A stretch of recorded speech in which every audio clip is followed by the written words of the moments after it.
everybody. You're listening to Humans Talk, a podcast about ideas, systems, and the people who live through them.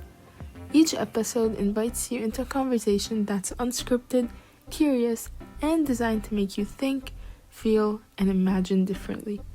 Let's begin. Hi, welcome to Human Stock. Today we're talking about the n-dimensional hyperspace of good design with a human named James. In this series of Human Stock, we explore how technology and design can shape new realities. So today we're jumping into something a bit abstract but really important. We're talking about good design as something that exists across many dimensions. This idea brings in everything from mathematics and artificial intelligence to mysticism and human biology. And James has been sitting with this concept for a while, so I'm going to hand it over to him to start unpacking it. James, what do you mean when you say n-dimensional design? Okay, so first I think of like the n-dimensional hyperspace, which is kind of like another way of saying reality, but it's also like I think of it like if we kind of go back to the conversation that we had about like set theory, I kind of think about the n-dimensional hyperspace as the space in which like the Big Bang and the universe takes place. So the space outside of that. So everything that we kind of perceive exists in this hyperspace. And then the variables that we calculated through physics is the observable reality and our like measurable reality. And so what it basically does, it's kind of like an anthropic grounding principle. So a human-centric way of grounding our understanding of the cosmos, like of the cosmos and like the natural history of the universe, grounding it down into our perception and our measurements, and then kind of like extrapolating what that means in our day-to-day life and how we design things. So it's basically saying, like, okay, we have this big, vast universe, and these are how things coalesce in the universe. How do we take those principles, like the the laws of nature that we see emerging and translate that into naturally designed artifacts of our society. So it kind of takes like, can we like look at the universe and through the design of the universe infer morality? And and I think morality is the objective word there because we're also talking about good design, right? So we have to judge the design that comes from this process or this introspection. And ultimately, that shapes ourselves and it shapes our perception of reality around us. So it's like, can we develop the technical underpinning for how we perceive reality to have a positive perspective in what many assume to be a nihilistic world, right? So it's like Mhm. if we're grounding it in kind of like in a design space and we're looking at how things coalesce in the universe, and um, how we place ourselves in it, how does that like um, align with our overall goals and our overall sense of grounding and calm in our experience. And I think like the sense of like grounding in our own experience is really important or really interesting in this perspective of like an n-dimensional hyperspace because it it kind of like bears down to the individual. So what I'm really thinking about right now is um, how I kind of like approach this section or this idea of like the hyperspace is I immediately we have to create formulas to narrow it down, right? So like when I talk about this in my book, I present a theory of everything. Um, so like a formula that encapsulates how to reduce down um, fields kind of by the energy they represent. But what I do technically is I look at um, like the movement of a particle. So there's something called the Heisenberg uncertainty principle, right? And so that's like we can't measure the position of an atom or a particle, and we can't measure the position and the speed because once you measure the speed, right, it's moving, right? So once you're measuring the speed, you can't measure the position because as you're measuring the speed, it's moving, right? You can't measure the position because they're never still. So when you're measuring the position, it's moving as well. Mhm. So what this formula does, it takes like it allows you to take the minimal measurements that you can take and plot them as two circles. So you kind of have to think about it as like a um, kind of like a four-dimensional space. So you have like a line going down and a line going through it and a line intersecting it, right? So it's like a full three-dimensional X, right? But this X or this X space represents like going through time and space. So on a paper, on a flat paper, it actually looks like um, Milanowski diagram. I can actually share it on my screen. I brought it up. Oh, you have to let me share my screen, but Oh, I had it queued up in advance for this. And basically, it's like it shows like the flat space of the universe pretty much through central time. Um, and movement, and you get like these two cone spaces, like two mhm. kind of like event horizons where things are possible, and then everything out is outside of like perceivable space time, where it's like light's not moving at a pace where you can see it really, or it's You're good to share, by the way, if you oh, want to okay, share the screen. awesome. Um, so you get sorry.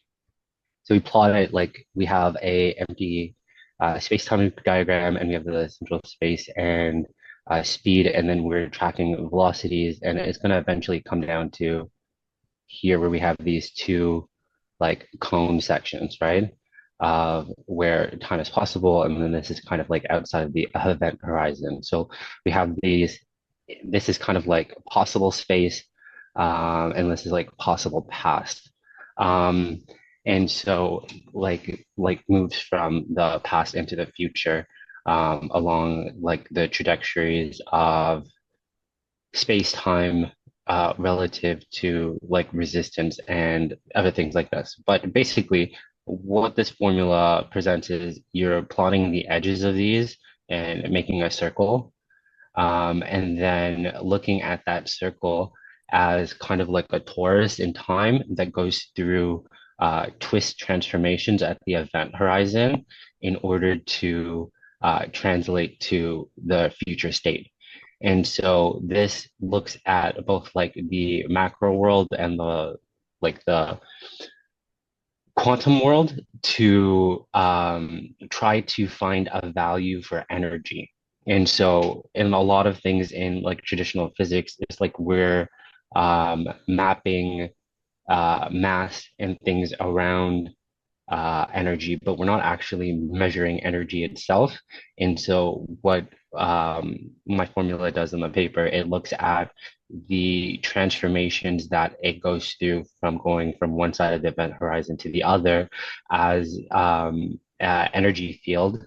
And the energy field represents like the twist transformation in the particle. So it's like kind of like um, the the twist of fermions on like the quantum level. So fermions are like a fundamental particle, and they some of them are massless, but they also twist and transfer energy from one state to the other. And the idea here of just like this energy twist um, it's sorry. So it's like I think one of the things that I'm missing in showing it or talking about it is that so if we're mapping speed, right? So like the curve of speed, you're mapping the rate of something accelerating in like any trajectory. So you're going to kind of get a curve, right? A curve going up on the line. And so it makes a circle off of that curve. So it could be a circle on like up here, and then you get another circle down here for the position of it at the same time, and then the edges of one part of the circle. I actually was going to draw it out here in another diagram. One second here. So we kind of have the same thing. So the speed is a circle going in one direction, based off of the curve speed right here in the particle, and then it kind of curves to where the position is also plotted. So this one, this graph is kind of still like flattening the process, so you kind of see it linearly, but we're essentially going to see a equal transformation past the event horizon and energy having some kind of equal shift in state and trajectory. And that will start to develop, like it naturally like progresses two shapes. And what I mean by progresses two shapes is like, yes, we're understanding through analogy, right?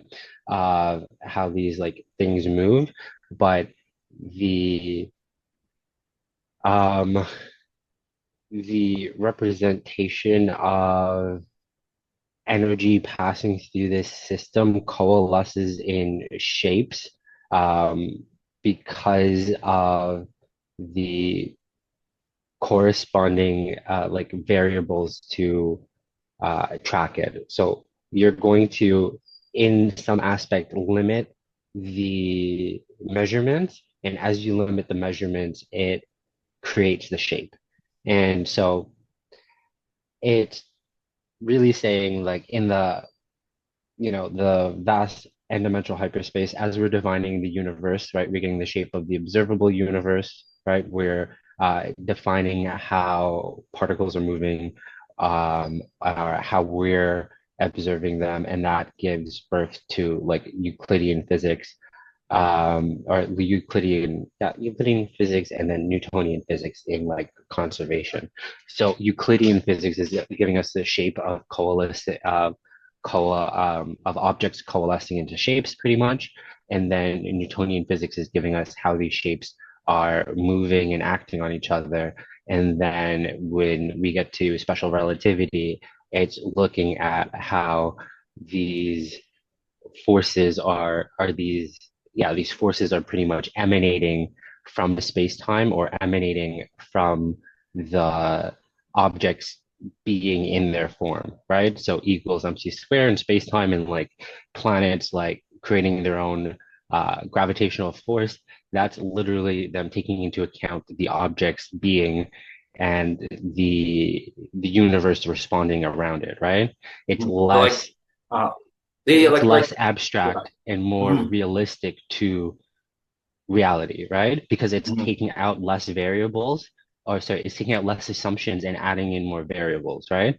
Because like the apple drops in isolation because you're only measuring the apple following the air pressure under it, the weight of the apple, like you are measuring like the speed of the earth and stuff like that. But those are done in isolation, and so you can only get to that degree of description of Newtonian physics because that's the scope in which you're observing, right? And so when we go to special relativity, we're observing celestial bodies and taking into account more, which leaves less to assumptions. So the more variables we have, the more it's going to be relative to like the rest of reality, because it has less assumptions, right? There's less analogies to it. So it's basically saying in like this whole idea of an n-dimensional space-time and good design. The idea of saying good design is that we are consciously understanding more and more aspects of the physical reality to understand, like, to both not appreciate the physical reality, but to break down the division that we see ourselves in it, and then that allows us to perceive higher dimensions of physics. So then we're starting to get to the point where we're understanding that we have like the observer effect, or that we in ourselves are taking into account when we are observing things in the natural world. And then that leads into the idea of good design as transferring it into our day-to-day life. And so like the one of the things that I was kind of wanting to um, bring up with the whole demonstrating the shape. It wasn't the whole physics part, which is kind of like messy, but what I wanted to actually bring on is that if you have like this actual shape, and we're going to start to look at large language models developing shape graphs, and you're going to see overall that they're kind of like fitting in the shape right now, but they're kind of like spiky. And then what I see happening, we're going to get to a natural curvature with the develop of large language models, so that their meaning is going to end up coming into a smooth shape, right? Mhm. So it's going to come into a smooth shape because it's going to have less assumptions. So, like, let's say right now this blobby space is what large language models look like, and we can actually like uh, post it into the screen later of what the knowledge graphs look like, but they kind of look like this, right? So it's like if we are later plotting the endpoints or the variables of the large language models, like the farthest points of connection, we're going to be able to plot the trajectory of knowledge overall that we're going to be able to accumulate in the like the n-dimensional space that we're evaluating or we're perceiving, right? Yeah, So because all because we of perceive more now, right? mhm. With the LLMs. Yeah, with the LLMs, and that's essentially like all of our knowledge, and then so we're kind of like outside of our knowledge, right? So it's Hmm. like same to the open, like the big space of outside of the Big Bang and sorry of the observable universe, right? That's all of like a collection of knowledge that's kind of like amalgamating, right? So it's like all of our knowledge is outside of us. So we're seeing it being represented in like these knowledge graphs and these systems.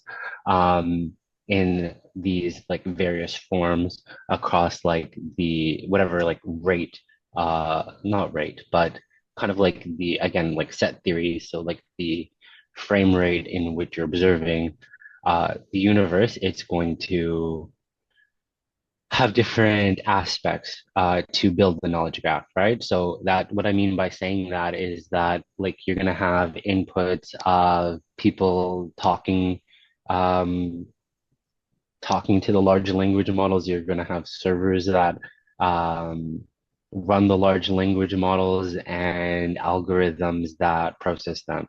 And so all of those create these connections, right? The people talking creates the inner, uh, like the inner space, right? And then the data centers are actually taking up like the bulk of it. The producing or holding the bulk of the energy in the form, and then the algorithms are shaping the energy to the abstract shape, Hmm. right? And so as these things build and grow, they're going to get to an absolute shape that will eventually smooth out, just like in nature, like physics makes planets shape out by like the gravity pulling on them. Once they get to a certain mass, like all celestial objects turn into a ball, right? And so we're going to get the same thing with large language models and our perception of uh, the space of intelligence and meaning. And it's the same thing that we're getting in the actual universe. And so that actually ties into another model that I had. So I had drew this model a long time ago, and this was like my idea of the universe and how it actually is, right? And so I perceive like I believe that we're living in something called a white hole, which is the opposite of a black hole. So black hole constantly takes in matter, a white hole constantly puts out matter. And what I believe is that we live in a white hole and we perceive energy kind of slowed down because we're perceiving um, matter, is transmitted. I think matter is transmitted as time, not through time. So the movement of matter is time. There's no time acting on matter, right? Um, and so like we're in a white hole which is just radiating pure energy, but we're literally kind of like in a what's it called? Like not like a divot, but it's more like a deluge, right? It's you kind of think of energy a wave going in a straight line, but it's like sorry, you think of it going in a straight line, but because time is acting on us and the energy is slowing, we get the observable universe and everything in it, right? So it's like the energy of the whole universe from like the beyond the point of the Big Bang, when it was like uh, before the Big Bang, and you have the energy coming in through that focal point of the singularity. Mhm. That's energy from the white hole coming out, and then the physics of this universe is slowing down the perception of that energy, right? So it's slowing down it naturally. So like we have the inflationary period, that hot state when the universe was just first forming, and then the cosmic expansion afterwards. But all of that, the hot mass of the beginning of the energy, sorry, the beginning of the universe, and then the cooling and expansion, that is just the white hole energy expanding and slowing, and we're perceiving that slowing state. And it's slowed so much, and over its like twisting and winding and waving, accumulated into matter and the planets and organic biology and all those things, right? So everything I believe everything is that white hole going out. And so that's why spin is really important because um, that's all we are. We're just the energy wave spinned enough in enough complexity and enough counter spins to be real or like, quote unquote real, quote unquote physical, right? And be physical matter, right? All of this is layers of spin on top of each other going to the perfect end state. So that doesn't that in this whole idea, it doesn't matter if the universe ends in like heat death, where the energy is fully expanded, because that would fully make sense if it is a white hole, right? If it's a white hole and we're just slowly going through the universe until the energy is perfectly articulated and like perfectly flowing. Um, so you kind of have to think of like the particle wave duality, right? So right now, us individuals are like the particle state, but what is actually happening is the wave is just expanding, right? So we're all just the points of the light in the particle wave function, um, expanding. So if we're not in any one spot. This could, allow us to have like the Boltzmann brain interpretation of that model make sense of us just being fleeting, right? And it really kind of just reinforces that nothing really matters but time and energy, and that energy, like all of the physical material that we have, is time acting on energy, Mhm. right? So So it's basically, we're like, just like really, it's like a complex spirals of energy, just slowing down enough to feel solid. yes, Mm. So the and that's unit's what just everything like, is. uh-huh. So it's like the universe just working its way towards like a perfect flow in a ways, right? But Yes. do you think how the consciousness like what do you think that means? Just like is that energy getting so organized it can notice itself? Like how would you like tie in consciousness into this? I think, well, okay, that's an interesting question because like personally, like if I were to describe who I am, like am I my body, am I my mind, am I my memories, I would say I am the energy between like the atoms like the energy that holds my atoms together, Hmm. right? That's what I am. I'm just complex enough that I have the ability to speak, Hmm. right? And that's the complexity is my body, right? But I'm not my body. I'm that energy that's holding the atoms together.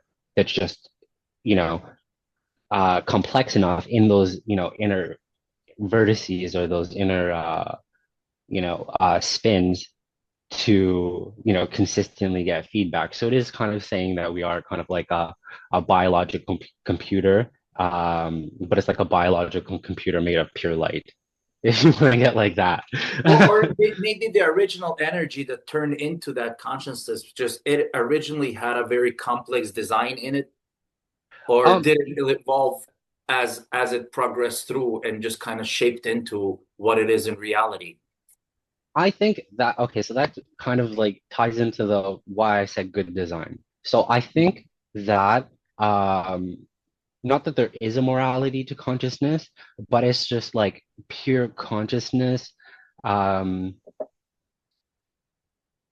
doesn't need morality because it doesn't have the resistance of that we have. Like, so what I mean by resistance is that when we're like a lot of the things that are quote unquote bad, we are resisting, um, we're resisting flow, right?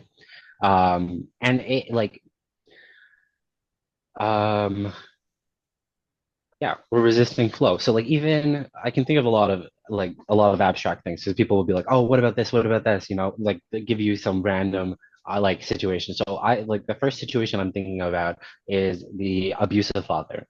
So the and you may think, okay, like everything flows, right? So when like you have an abusive father and he's and what you're it's not that, like I'd say that the good thing, right? The ultimate good would be for that father to learn how to let go and not be abusive, right? That would be giving into flow. But the resistance to flow is them be reinforcing whatever negative thing happened to them that created their abusive Mhm. nature in the first place, right? So I think like consciousness and morality is aiming to continue to flow, which is to let those things go, and that we create the moral dilemmas in our life by choosing resistance to that flow. And then that creates negative things for us and for other people. Mhm. So the bad isn't the event itself, it's you stuck in it, right? The refusal to kind of let go and let that energy move again, right? Yes. So but And that morality actually, is just helping things return, like morality just kind of returns it back to the flow. yes. So you're not resisting it, you're just kind of realigning the light. Yeah, I think so. And like it is a complex endeavor to do socially, right? Because um like it could be like we could be all good meaning with that, but then still come with our prejudices to how we apply that fairness and that openness. And then that's us still holding on or resisting some kind of flow, right? We're holding on to some ideal. And something that you said kind of triggered this thought in me is that a lot of the negativity that we have or that we perpetuate is us holding on to some ideal state, right? Mhm. Like even you get like boomers and they're like, back in my day. You're Yeah. trying to hold back, you're trying to hold on to the past. You're trying to hold on to a time that has already flown by. Back in your Mhm. day has gone by, right? So it's Mhm. like, or this is the way it's always been done, right? Those statements, you're literally in saying, you're evoking that you're trying to stay in a specific state, right?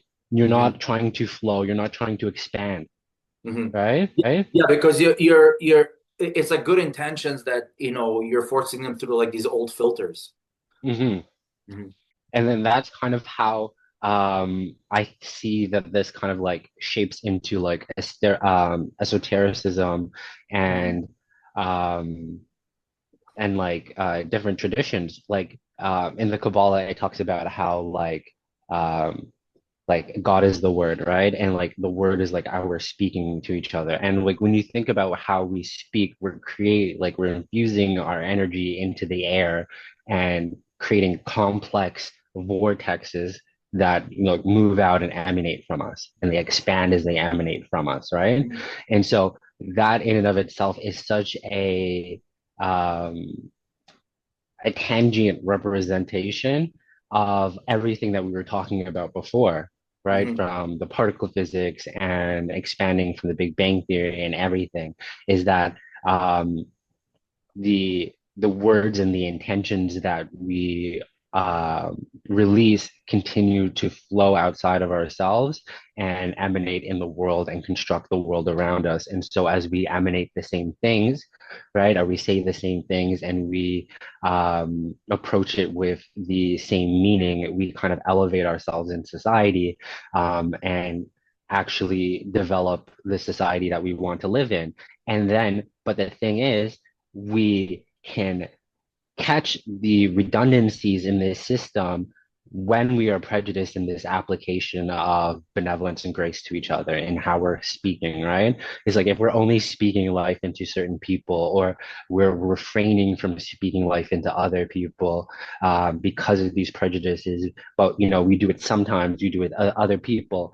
We're not holistically creating that world, right? So it's like kind of like you're only like, let's say, for example, a very black and white example, but let's say you're only nice to white people, and then you're wondering why, black people are like, there's issues with them. And I'm like, this is very abstract and no real world granular to it. But from that perspective, even if you like, are you go out of your way and say, oh, I'm going to be nice to black people because I need to give them a chance, that I need to give them a chance is that limiting, right? And so you're still going to run up to these situations where you're going to be like confronted with a reality that doesn't align, right? You're not going to Because see that same, you've because created that reality. you've created that limiting reality Yeah. off the bat by just saying I'm gonna, like, I give them a see. chance or anything like that. It's not, this is how I treat people. This is how I live my life. This is how I am. You're not saying those things. You're going to say, I'm going to be provisional, I'm going to be contextual, and I'm going to be the judge and jury of morality and try to be some kind of benevolent God in this experience. And you're taking yourself away from the actual fabric in which you're experiencing, and then you're not able to fully perceive it. Right. And I think that kind of ties into how we view like disability as like a design feature of humanity. Like, I'm not like an advocate to say things like design, like divine design and all that thing, but I do think like these layers of like spinning energy, it gives like emergent calculator, it gives emergent computer vibes, right? And so we think about like disability and humanity, and we often equate that to humanity without understanding that disability often gives us a better understanding of what humanity is, the limits, the how it articulates and how it manifests, right? Like different like mutations, or like people born with birth defects, people like see those as negative things, but that's just explaining the depths of genetic complexity, right? We are very complex genetic beings, right?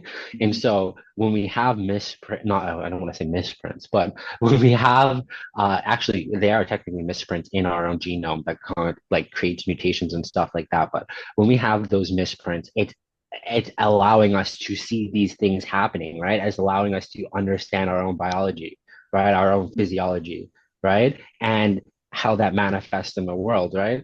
And it like, not even just saying disability or mutations like that, even look at like gender binaries. So it's like we try to assign male and female, but biology is a like a spectrum science. It's a set science, right?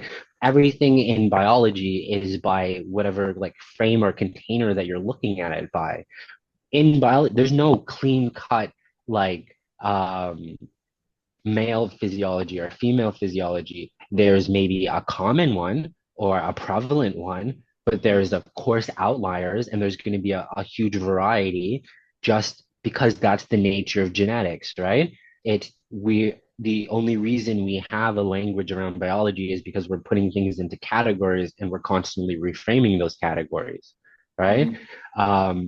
So that in and of itself is a way of explaining our own humanity, our own condition, and taking it away from the limiting aspects or the assumptions that we make. So we're assuming male, female when it's a hormonal thing, it's chromosomal.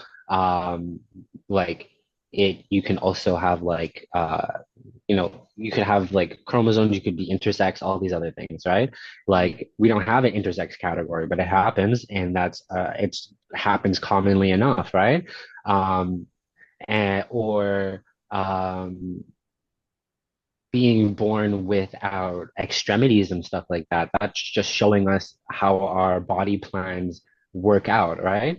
And the limitations or how different genes affects how those body plans um, manifest, right? So it's not saying that there is any morality attached to these disabilities or these differences in our physiology.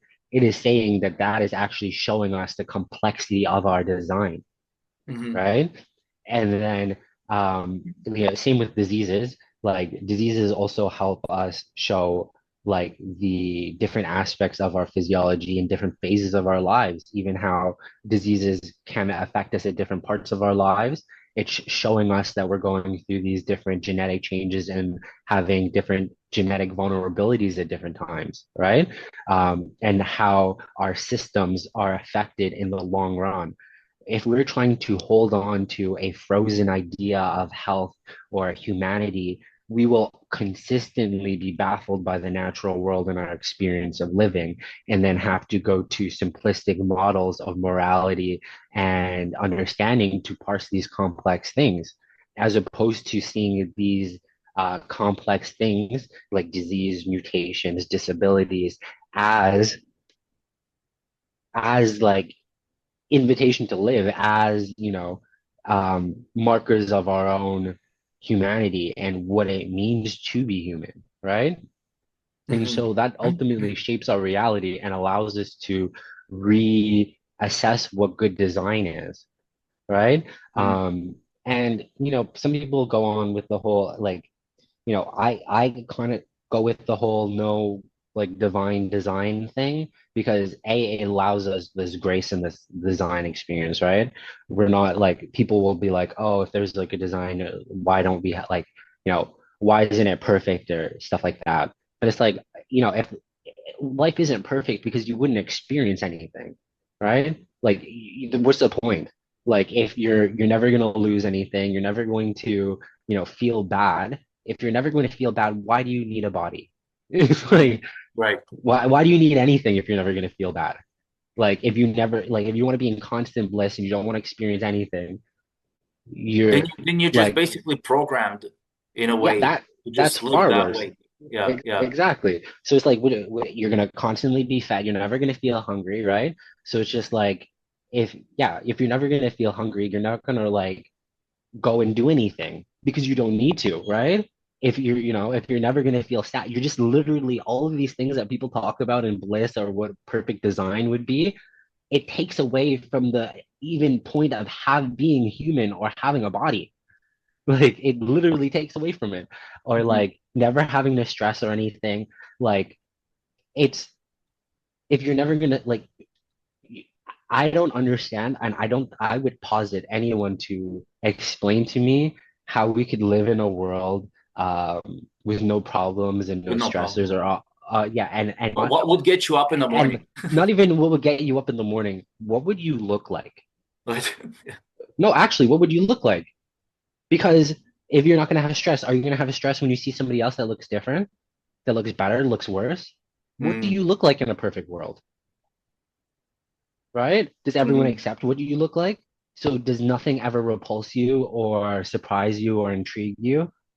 People aren't thinking, and then they're Everyone is just shaping the like a big world. round fat blob that just rolls around, Yeah, happily. it's it makes no sense in that it's actually funny. The big round blob, it's like the end point of the end dimensional sphere. You just fill everything up, right? And that's kind of what God is. It's like everything filled up. But Yeah. I don't think there's a point in living our day-to-day life if we're, trying to aspire to something that isn't real. And I think that these things that are real and that seem like struggles, it gives meaning to life. And not to say like all life is suffering or the meaning of life is suffering, but um, you can only suffer to find bliss, I guess. Like you wouldn't know bliss if you were just in bliss and never suffered, right? Mm, So in a way, you do have to suffer to find bliss because then you wouldn't have any kind of comparison. exactly. Yeah. There's a constant pleasure is just not even pleasure anymore. It Mhm. just is what it is. It's Yeah. you can't even define it as pleasure because there's nothing to compare it to. Yes. Mm. And so, yeah, that's kind of how we And that's can. interesting in the Kabbalah where it talks about the different attributes, Mhm, the kindness. Then you spoke about the speech, and then the highest one is the pleasure. But then on top of that is just undefined already. It's just the mhm, pleasure is just like the first revelation in a sense, right? That comes mhm. out of that nothingness. But then the pleasure itself is just it's really undefined, but it's more subconscious. Really, it's like for example, when you're not breathing. I mean, when you're breathing, you don't feel the pleasure from breathing, right? Because Yeah. you're constantly breathing. But then if somebody starts choking you, then you're like, oh, okay, now I feel the like I but otherwise you're not feeling that because it's just a constant subconscious type of pleasure, right? Yeah. That's really funny. I have kind of Kabbalist tattoos. My goal is to have 10, but I only have 8 right now. And so I have the my tattoo that represents splendor. I don't know if you can see it. It's Uh, oh wait, maybe there's like fish on my arms, oh yeah, right? I see a And so triangle. yeah, those are griffs. But the I got fish to represent splendor because it's like that unconscious like breaking of the waves or kind of like slipping through liminal spaces, Mm, right? And that's kind of like fish, right?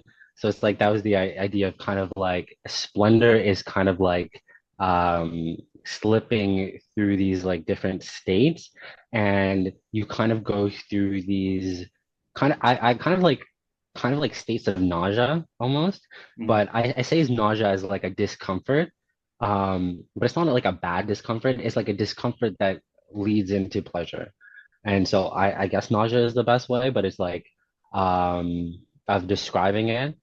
But it's like kind of like this sweeping span of emotion and mm, feeling, right? And that I mean nausea in that almost the same points of feeling of negativity can like slide into positive feelings or like positive sources. Like you can feel nausea in your stomach, right? But then you can also like radiate stomach like love and um like positive feelings from your core as well.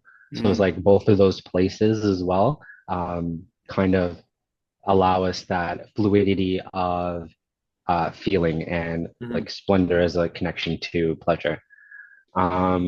But yeah, um, I think in like going forward in society, we can see like principles of good design coming out in like sustainability and stability and growth in society, right? And it's like as we create policies that fully encapsulate these principles, we're finding the flow state um, in our own lives, right? mm, So I kind of mentioned, or we kind of talked about it before when we're like, what would everyone do in a utopia and like the different, like, how it would be difficult in a world where we don't have to work or we have a lot of our work exported for us. And I know we're going to talk about this more in our next episode when we talk about like space colonization. But in this idea of good design, I think it ties into like, I was thinking about like really good community centers and really good designed communities, right? So it's like when we get into a world where we're using all different aspects of um, our local community around us. We have infrastructure that's like very open. I was actually thinking about a design project that I saw the other day in Ecuador. It was like kind of like a community center that was built in the middle of a village, and it had like a bakery, a like a schoolhouse, but not like an actual schoolhouse. It was more like lectures about different businesses and crafts that people could do. And it like supported the local economy and allowed people to basically come in, use some kind of like function of the space, right? Like the ovens or all of the different um, stuff to make bread and like sell their fairs and or like develop their products. And then it was just completely owned by the community. And then they all used it for different things that people in the community need. We're going to get to a society where that is like the predominant design. So it's like I pitched this project, this design, um, based off of Roman villas. So in Roman villas, they were designed like they were kind of like open malls almost. Some Mhm. of Roman villas. So you only had, and what I mean by open malls is like you had like um kind of like a bedroom, but you kind of had like just where you slept, and then the bathrooms were public, the kitchens were public, the recreation spaces were public. Like you didn't have a room where you're isolated and do your stuff. If you needed to like work on your computer, like you don't have to work on your computer in ancient Rome, obviously, but it's like if you had to do like academic stuff, you all go to the library, right? Uh-huh. Or if you go to the gym, you all go to the gym. Like there's none of that can like personal build up, and everything is public, and then you sleep in your own private space. And so I pitched that when we were like designing the space elevator. I was like, we should do this kind of design around it as a way of developing community. But overall, it's like when we can get to a state of doing that. Should I wait for you? No, no, no. Oh, sorry. If we can get to that, doing that as a state overall, we get to like good design, right? Because then I don't want to say we have to like give up our privacy, but it's the aspiration for privacy and keeping ourselves isolated, right? That creates material wealth inequality, because you have to hoard resources to be able to contract out all of those aspects of the community, right? All Mhm. of those aspects of the social life that connect that you need, right? Mhm. You're paying for the private chef and the private farm and your compound or whatever, and you're not near anyone, that has a massive effect on our design, our layout of our shared space, like the earth or like en masse. But it also um, increases the resource extraction and like the diversification of resources um, for a single source. And in a lot of cases, what we're seeing as well is it's promoting monoculture en masse for everybody else.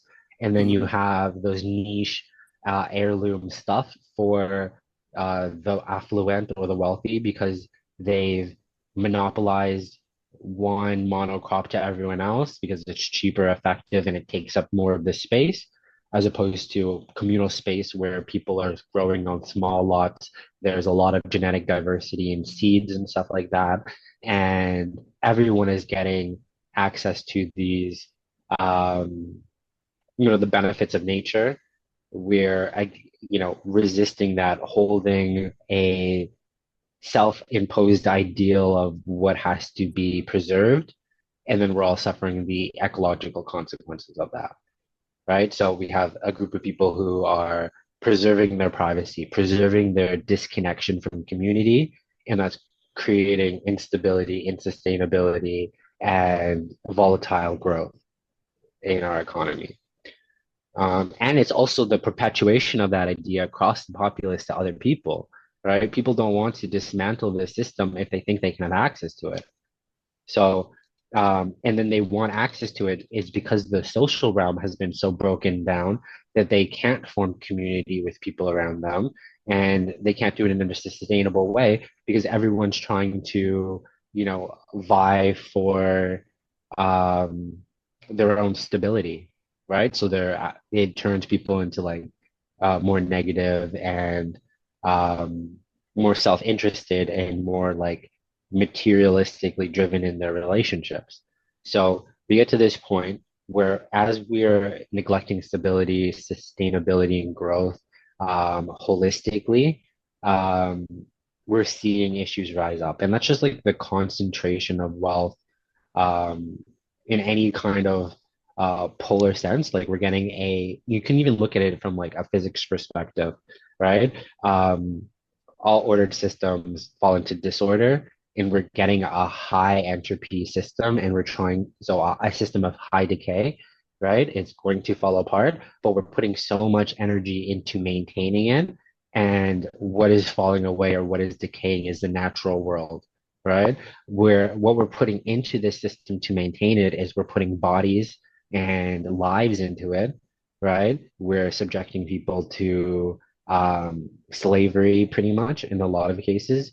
That's a big thing in the States right now. So like, the reason the ICE is picking up those people and putting them in camps and stuff like that is because in America, slavery is still allowed if you're incarcerated.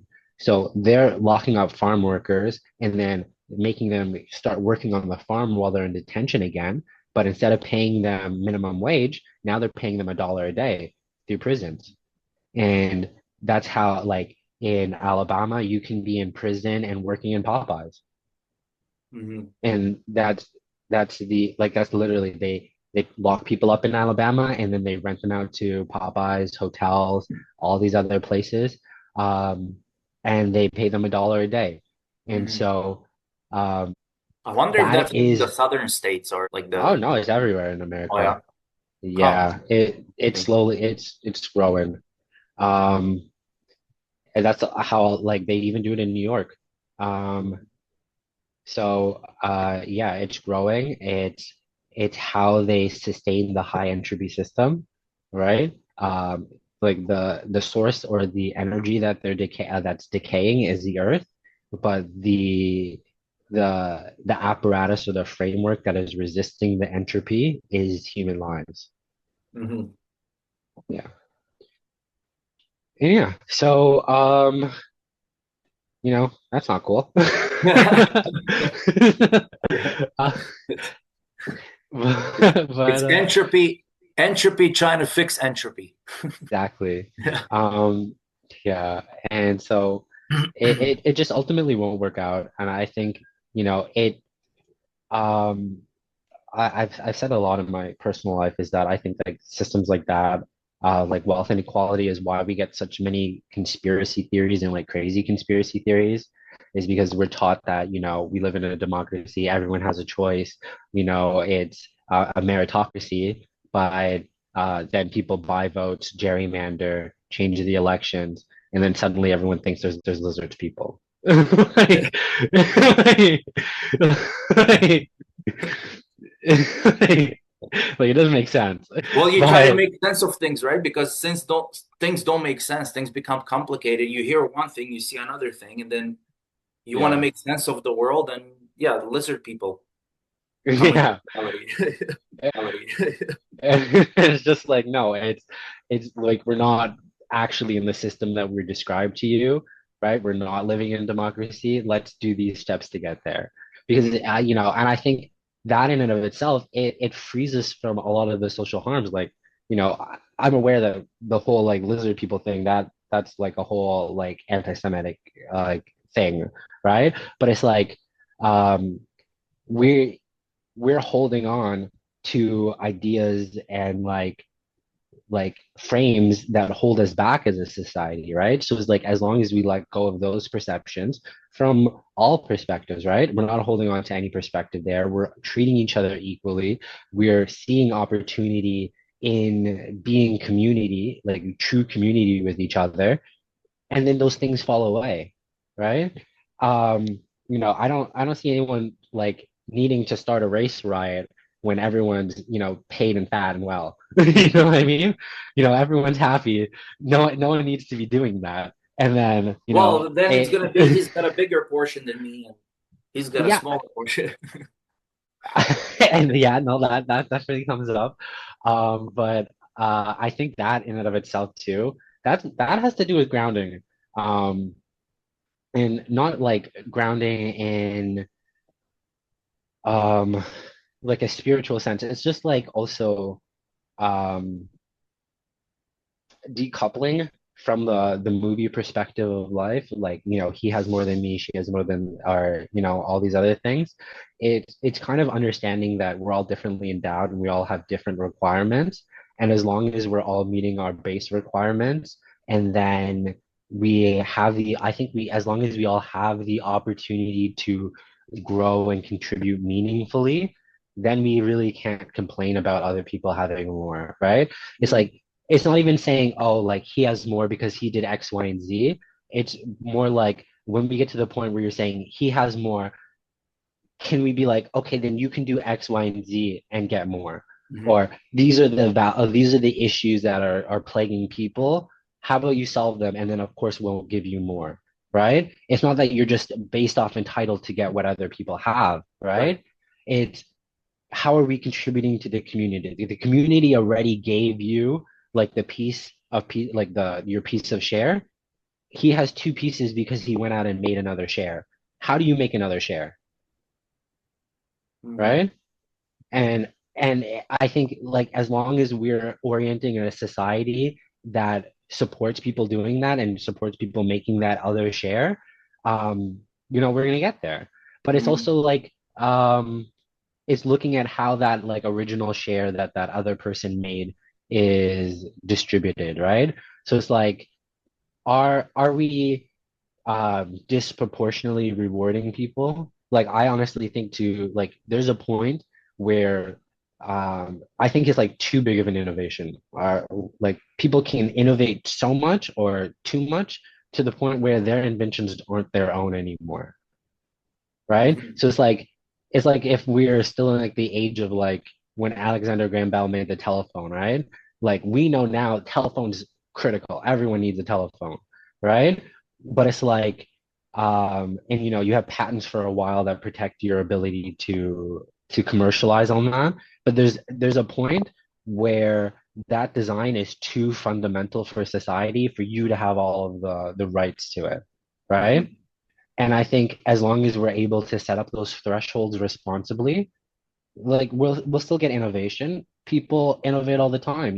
People have a problem in their day-to-day life. They're going to want to solve it. People are creative and engineering minded, I think, in general. I think generally people are engineering minded, even if they don't like do it. They're socially engineering problems half the time. So like even the gossips are engineering minded. They're just Mhm. doing it in a different format. Yes. Right? So I think it's like once we identify that like all knowledge is like transient like that, and like value like this is why I don't fully hate capitalism, because they're like capitalism, it allows us to create value in all these different sections of life just like abundantly. And I think that's valuable. I think it it breaks down when you can't afford the things that have been carved out or like Mhm. removed from you, right? So it's like if we get to the point where we're capitalizing on social time and like recreation and just the ability to relax, and then the base wage that you make doesn't allow you or afford you that kind of like basic fundamental aspect of your life, then the system is broken down, Mhm. right? Because then you're not even able to contribute to a system that is taking from you. And then it's not even capitalism, it's like parasitism, or it's like Mhm. parasites, right? Mhm. And so, having those checks and balances of when innovation gets to the point of being kind of like the base paradigm, it allows us to properly correlate the rewards that we get. Mhm. Um, and I think like, yeah, no, I definitely think this might be a good place to end it because it's gonna tie, that's something that I wanted to talk about a lot in our next episode when we talk about space colorization, Colonization. because one of the ideas there is I'm gonna like soft launch this because you won't see this episode at the same time. I talk about or one of the notes I put was 40 acres and a mule, and I did that in reference to like the promise after slavery, but it was also idea, but that's what everybody wants, right? Everyone wants land and the ability to be productive, right? And so if we parse out like 40 acres and a mule to every 7 billion people on the earth, we're not going to all get, a good share, and we're not all going to get that like that perspective. So part of the thing with space colonization is, are we going to do it so that we have a minimum domain that every person is allotted to, and we're like setting up cottage core planets where we're all getting that, ideal space, or Mhm. are we consuming that high entropy death machine that will cause us to have tons of people crammed into unlivable conditions to prop up a paradigm that is ultimately unsustainable. Mhm. Yeah. Well, James, I think we are running out of time here. Do you want to give us a quick takeaway? Yeah, I'd say the big takeaway is that like time transforms all, that we have to be open to the changes in reality that occur, but ultimately hold fast our convictions of community, and those are the things that will transcend all of time and ultimately reflect the good design of our nature. Great, thank you. That was N-dimensional hyperspace of good design, from cosmic flow to community form. James unpacked how design isn't just about structure, it's about access, alignment, and letting energy move freely. And as we look ahead to space colonization in our next episode, the real question is, will we build systems that share the flow or just repeat the hoarding? Thanks for listening. Now, this was Human Stock, a project of civic thought and radical imagination. If something in this episode moved you, share it. Subscribe to your platform of choice and stay tuned for more voices, more questions, and more human ways forward. See you next time on Human Stock.